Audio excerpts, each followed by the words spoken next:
All right. Shalom, everyone. Thanks for joining us today. We're dealing with Saviors in the Tanakh part 4.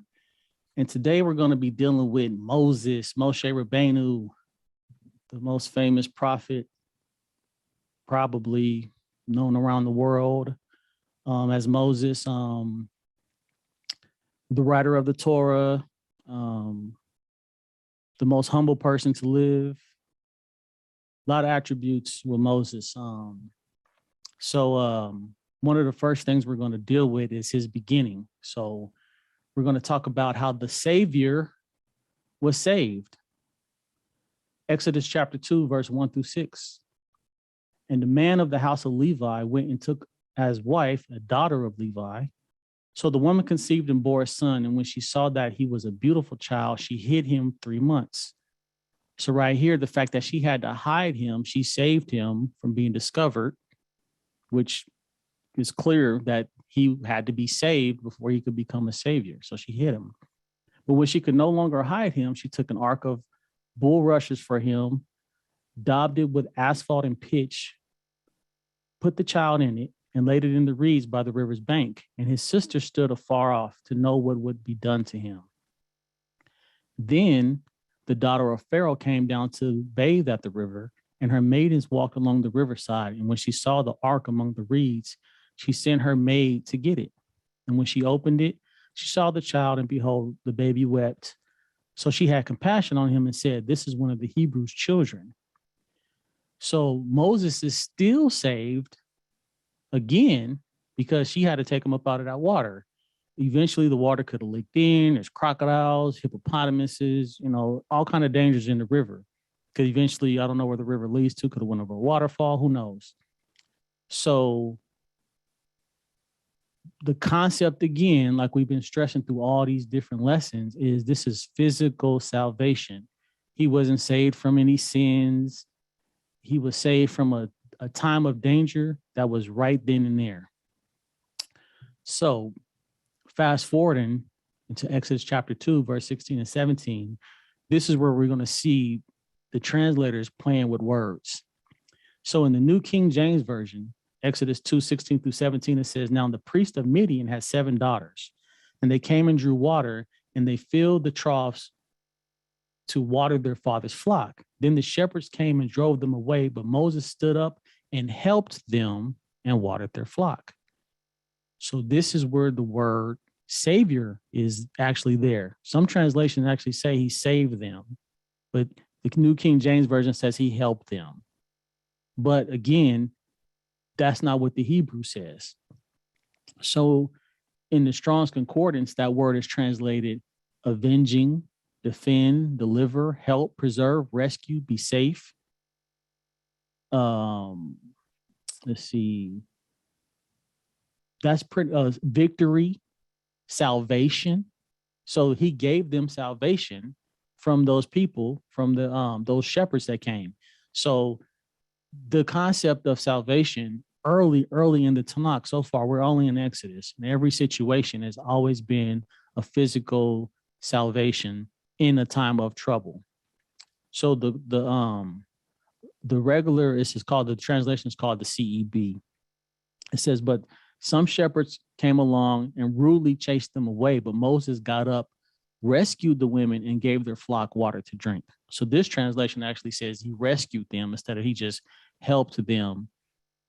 But still, the word in Hebrew would be, in the Strong's, is Yasha, which is 3467 in the Strong's, which is the root of the concept of salvation. We see the word Yeshuat, Yeshua, all kind of different variations of this word basically go back to being a savior or salvation, preserving life, to be safe, to rescue, to avenge, all these different concepts. So Moses was a savior to those women before he even got to Israel.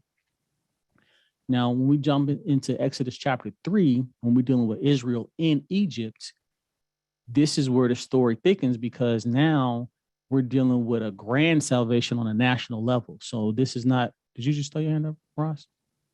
I didn't see nothing. Okay. Oh, you just, okay.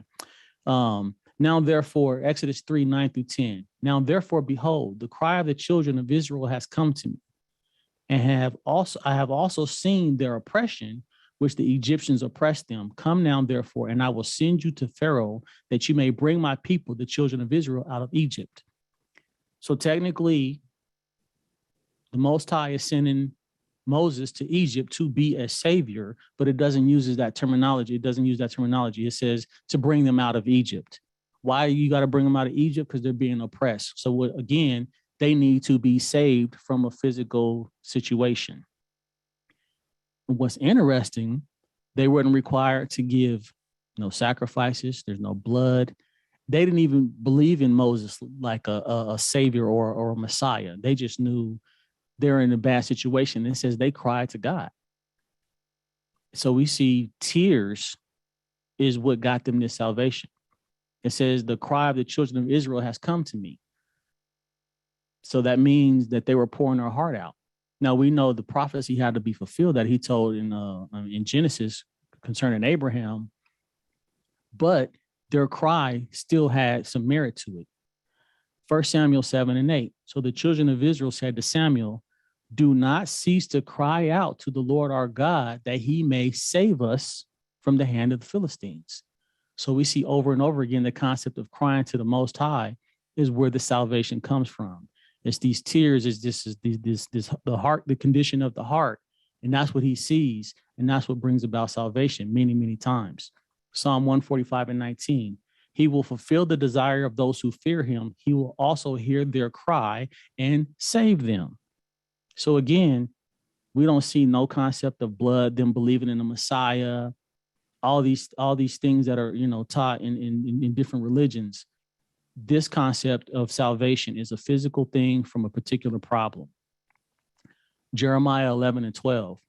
Then the cities of Judah and the inhabitants of Jerusalem will go and cry out to their gods, to whom they offer incense, but they will not save them at all in the time of their trouble. So again, we see Jeremiah telling us the same thing. People who cry to their gods, they want to be saved out of a time of trouble and at a specific, event in space. So when we see the king of Assyria was oppressing people, he said, has any of the people's gods been able to save them from me? Because he was going around being a tyrant to everybody. And he was trying to sweat Hezekiah, like, I'm going to do the same thing I did to these other nations. And of course, we know what happened to Sennacherib, but the same situation goes down. Salvation is for a time of trouble, and we see Israel cry to get out of it. So the experience is not the same as imagining salvation. So in Exodus 14:13, and Moses said to the people, do not be afraid, stand still and see the salvation of the Lord, which he will accomplish for you today. For the Egyptians who you see today, you shall see again no more forever. So this was something that they actually experienced. They didn't come, Moses didn't show up and preach to the people. He didn't tell them, God's going to save you in your heart. You're still going to die, but you got salvation. That's not what happened here. They actually came up out of Egypt.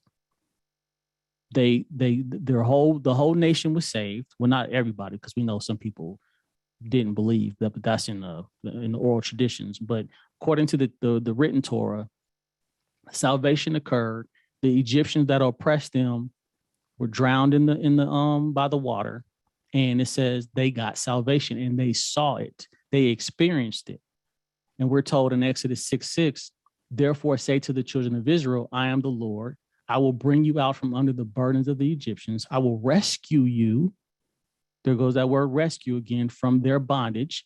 I will redeem you with an outstretched arm and with great judgments, all physical, not spiritual. Now, spiritually, you have, happiness, you rejoice, you're glad, your spirit is probably even revived because you was under these, this oppression. But at the same time, you experienced physical salvation. You didn't imagine what it was going to be like. You actually got to experience it, them and their children. Now, there's another word that's used for salvation throughout the Tanakh. It's called Natsal, 5337 in the Strong's Concordance. It says to snatch away, to defend, deliver self, to where you can save yourself, escape, snatch away, save, recover, rescue, preserve. So there's all take out. These are all situations of being taken out, rescued, or saved from specific physical situations. And this continued as Moses was leading Israel through the wilderness. He had to do his part as a savior physically because they had to fight battles. And they had to fight some difficult battles. In Deuteronomy 3:1-2, then we turned and went up the road to Bashan, and Og, king of Bashan, came out against us, he and all his people, to battle at Edrei. And the Lord said to me, do not fear him, for I have delivered him and all his people and his land into your hand. You shall do to him as you did to Sihon, king of the Amorites, who dwelt in Heshbon. Everybody knows Og was a giant. So they had to get saved from this giant who came out to fight for his land. He didn't want to give it up, and Moses had to deal with him. So they had to fight giants for their salvation. So again, this whole concept of Moses being a savior is always physical. It's always in a certain situation. And this happened over and over again. Every time they had to go to a battle, they had to get saved out of that situation. Just like when Abraham had to fight to save Lot from being kidnapped from those kings, that was salvation from a physical battle. Numbers chapter 10, verse 9. When you go to war in your land against the enemy who oppresses you, then you shall sound an alarm with the trumpets, and you will be remembered before the Lord your God, and you will be saved from your enemies. So there's a so-called prophecy in the book of Luke, and it says that somebody from the house of David will save you from your enemies. So when I ask Christians, did this happen? Were you saved from, was Israel saved from their enemies at the time, which was the Romans? Of course, they spiritualize it, say, no, it's talking about the demons and the devils and the powers of the air, you know, the evil spirits in the air in the book of Ephesians and stuff. But throughout the whole Tanakh, every time it mentions the word enemies, it's always people. It's always armies. It's always kingdoms. It's never being saved from demons and devils and Satan and all these different things that they try to spin. Clear verses throughout the Tanakh. So if you was to go from Genesis through Malachi, you can't find any instance where Israel was saved from demons and devils. There's always being kidnapped by the Philistines, the Assyrians bothering them. We can go into the Greeks and the Maccabees story. They had to fight the Greco-Roman empires. Like all these things is always from physical people that are their enemies. Excuse me. One of the biggest examples of this is in Psalms chapter 83, where it actually lists all the enemies of Israel. And it starts with Edom, and it talks about the Ishmaelites and Amalek. These are all physical armies. These are all physical people that they dealt with throughout the Tanakh. So when people try to spin that your enemies are demons and devils, they always have to spiritualize things to justify things. But that's not the case. Deuteronomy 20:4, for the Lord your God is he who goes with you to fight for you against your enemies to save you. We don't see anywhere where God had to fight Satan or demons and devils or the gods of these nations to save Israel. He was always fighting other armies. It was always a physical thing. Deuteronomy 22:27. This is a different concept, but it's the same foundation. Deuteronomy 22:27. For he found her in the countryside and the betrothed woman cried out, and there was no one to save her.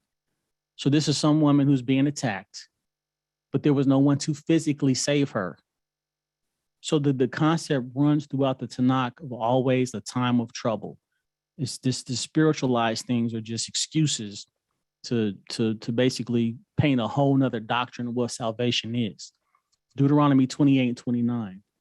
You shall grope at noonday as a blind man gropes in darkness. You shall not prosper in your ways. You shall only be oppressed and plundered continually, and no one shall save you. That's one of the curses. So when we get to the book of the end of the Torah in Deuteronomy, from Genesis through Deuteronomy, everybody so far has been physically saving people from their oppression, their bondage, from starvation, from a flood. I mean, so far, Abraham, Noah, Joseph, and Moses all are physical saviors. And there's really nothing else to argue about that. It's clear in the text. Nobody had to pray to them. Nobody had to sacrifice anything. They just had to basically be at the right place to experience the salvation. Noah's family was saved from the flood. Joseph saved his entire family and a whole bunch of other nations. Abraham saved Lot from an army, which would actually preserve the bloodline of the Messiah. And we see Moses had to be saved before he was actually a savior. And then he ended up saving the whole entire nation, leading them through battles and saving them through wars. So this concept is crystal clear, unless you want to change the doctrine of what salvation was and what it is in the Tanakh.